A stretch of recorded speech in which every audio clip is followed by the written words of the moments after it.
ದೇವರು ವರ ಕೊಟ್ಟರು ಪೂಜಾರಿ ಕೊಡಲ್ಲ ಅನ್ನುವಂತಹ ಸ್ಥಿತಿ ಭಾರತಕ್ಕಾಗಿದೆ.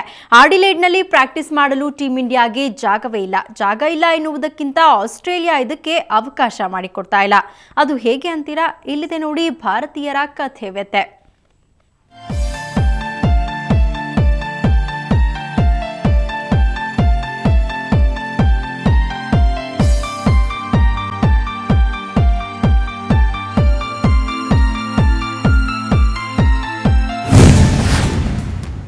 ಭಾರತಕ್ಕೆ ನೆಟ್ ಪ್ರಾಕ್ಟೀಸ್ ಇಲ್ಲ. ಟೀಂ ಇಂಡಿಯಾ ಟೆಸ್ಟ್ ಸರಣಿ ಸೋತಿರುವುದು ಅಭ್ಯಾಸ ಮಾಡದೆ ಸುತ್ತಾಡಿ ಸಿಕ್ಕಾಪಟ್ಟೆ ಟೀಕೆಗೆ ಒಳಗಾಗಿದ್ದು ಹಳೆಯ ಮಾತಾಯಿತು. ಆದರೆ ಇದನ್ನೆಲ್ಲ ಮರೆತು ಪುಟಿದೇಳಲು ಭಾರತೀಯರು ಸ್ಕೆಚ್ ಹಾಕಿದ್ದಾರೆ. ಈ ಹಿನ್ನೆಲೆಯಲ್ಲಿ ಅಭ್ಯಾಸ ಮಾಡಲು ನಿನ್ನೆ ಧೋನಿ ಅಂಡ್ ಬಾಯ್ಸ್ ತೆರಳಿದ್ದಾರೆ. ಆದರೆ ಪ್ರಾಕ್ಟೀಸ್ ಮಾಡಲು ಮಾತ್ರ ಸಾಧ್ಯವಾಗಿಲ್ಲ.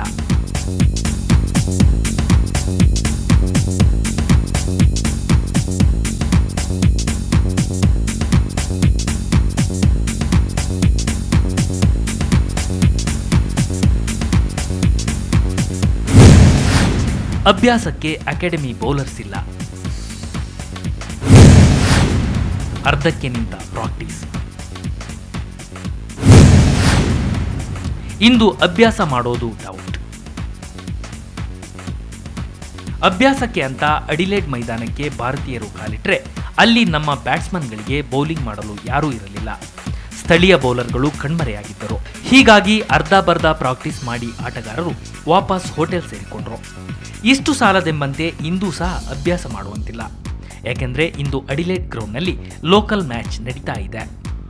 ಹೀಗಾಗಿ ಭಾರತೀಯರು ಇಂದೂ ಸಹ ಹೋಟೆಲ್ನಲ್ಲಿ ಇರಬೇಕು. ಇಲ್ಲವಾದ್ರೆ ಯಾವುದಾದ್ರೂ ಇಂಡೋರ್ ಸ್ಟೇಡಿಯಂ ಹುಡುಕಿಕೊಂಡು ಪ್ರಾಕ್ಟೀಸ್ ಮಾಡಬೇಕು. ಕ್ರಿಕೆಟ್ ಆಸ್ಟ್ರೇಲಿಯಾದ ಹೊಸ ಮೈಂಡ್ ಗೇಮ್.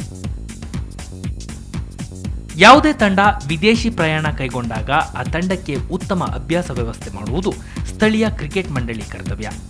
ಅದು ಕ್ರೀಡಾ ಧರ್ಮ. ಆದರೆ ಕ್ರಿಕೆಟ್ ಆಸ್ಟ್ರೇಲಿಯಾ ಭಾರತಕ್ಕೆ ಅಭ್ಯಾಸ ನಡೆಸಲು ಆಗದಂತೆ ಮೈಂಡ್ ಗೇಮ್ ಶುರು ಮಾಡಿದೆ. ಪರೋಕ್ಷವಾಗಿ ಕ್ರಿಕೆಟ್ ಆಸ್ಟ್ರೇಲಿಯಾ ಕೈವಾಡ ಇದರಲ್ಲಿದೆ. ಪ್ರಾಕ್ಟೀಸ್ಗೆ ಬದಲಿ ವ್ಯವಸ್ಥೆ ಮಾಡುವುದು ಬಿಟ್ಟು ಭಾರತವನ್ನ ಮಾನಸಿಕವಾಗಿ ಕುಗ್ಗುವಂತೆ ಮಾಡಿದೆ.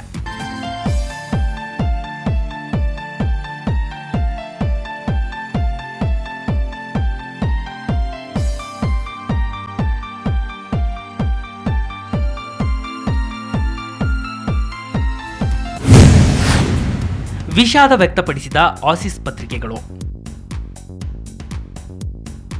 ಆಸ್ಟ್ರೇಲಿಯಾದ ಪತ್ರಿಕೆಗಳಾದ ಸಿಡ್ನಿ ಮಾರ್ನಿಂಗ್ ಮತ್ತು ಹೆರಾಲ್ಡ್ ಸನ್ ಪತ್ರಿಕೆಯಲ್ಲಿ ಇಂದು ಭಾರತದ ಪ್ರಾಕ್ಟೀಸ್ ಅಸಾಧ್ಯ ಎಂದು ವರದಿ ಮಾಡಿದೆ. ಈ ಹಿನ್ನೆಲೆಯಲ್ಲಿ ನಿನ್ನೆ ಅಭ್ಯಾಸ ನಡೆಸಲು ಮುಂದಾದ ಭಾರತ ತಂಡಕ್ಕೆ ನೆಟ್ ಬೌಲರ್ಸ್ ಸಿಗಲಿಲ್ಲ. ಹೀಗಾಗಿ ಭಾರತಕ್ಕೆ ಅಭ್ಯಾಸವಿಲ್ಲದಂತಾಯಿತು. ಭಾರತಕ್ಕೆ ಬೇಕಿದೆ ಹೆಚ್ಚಿನ ಅಭ್ಯಾಸ. ಕ್ರಿಕೆಟ್ ಆಸ್ಟ್ರೇಲಿಯಾದ ಕೆಟ್ಟ ನಿರ್ಧಾರಗಳು ಭಾರತ ತಂಡವನ್ನ ಸಂಕಷ್ಟಕ್ಕೆ ಸಿಲುಕಿಸಿದೆ. ಅಭ್ಯಾಸ ನಡೆಸಲು ಮುಂದಾಗಿದ್ರೂ ಅಕಾಡೆಮಿ ಉತ್ತಮ ಬೌಲರ್ಗಳಿಲ್ಲದೆ ಬಳಲುವಂತಾಗಿದೆ. ನಿನ್ನೆ ನಡೆಯಬೇಕಿದ್ದ ಅಭ್ಯಾಸ ಅರ್ಧದಲ್ಲಿ ನಿಲ್ಲಿಸಬೇಕಾಯಿತು. ಇಂದು ಕೂಡ ಭಾರತಕ್ಕೆ ರೆಸ್ಟ್ ಅನಿವಾರ್ಯ. ಹೀಗೆ ಆದಲ್ಲಿ ಇನ್ನು 3 ದಿನದಲ್ಲಿ 4ನೇ ಟೆಸ್ಟ್ ಆಡಬೇಕಾದ ಭಾರತಕ್ಕೆ ಮತ್ತೊಮ್ಮೆ ಅಭ್ಯಾಸದ ಕೊರತೆ ಎದ್ದು ಕಾಣಲಿದೆ. ಅಡಿಲೇಡ್ನಲ್ಲೂ ಬೌನ್ಸಿ ಪಿಚ್. ಇನ್ನು ಅಡಿಲೇಡ್ ಪಿಚ್ ಸಹ ಬೌನ್ಸಿ, ಫಾಸ್ಟ್ ಮತ್ತು ಹಸಿರು ಹುಲ್ಲಿನಿಂದ ಕೂಡಿದೆ. ಹೀಗಾಗಿ ಇಲ್ಲಿಯೂ ಫಾಸ್ಟ್ ಬೌಲರ್ಗಳ ದರ್ಬಾರು ನಡೆಯಲಿದೆ ಎನ್ನಲಾಗಿದೆ. ಪಿಚ್ಗೆ ಹೊಂದಿಕೊಳ್ಳಲು ಹೆಣಗಾಡುತ್ತಿರುವ ಭಾರತೀಯರಿಗೆ ಪ್ರಾಕ್ಟೀಸ್ ಬೇರೆ ಇಲ್ಲ.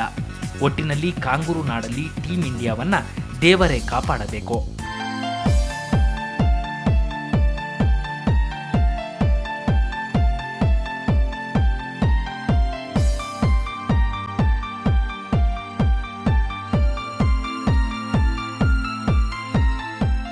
ರವಿ ಎಸ್, ಸ್ಪೋರ್ಟ್ಸ್ ಬ್ಯೂರೋ, ಸುವರ್ಣ ನ್ಯೂಸ್ 24x7.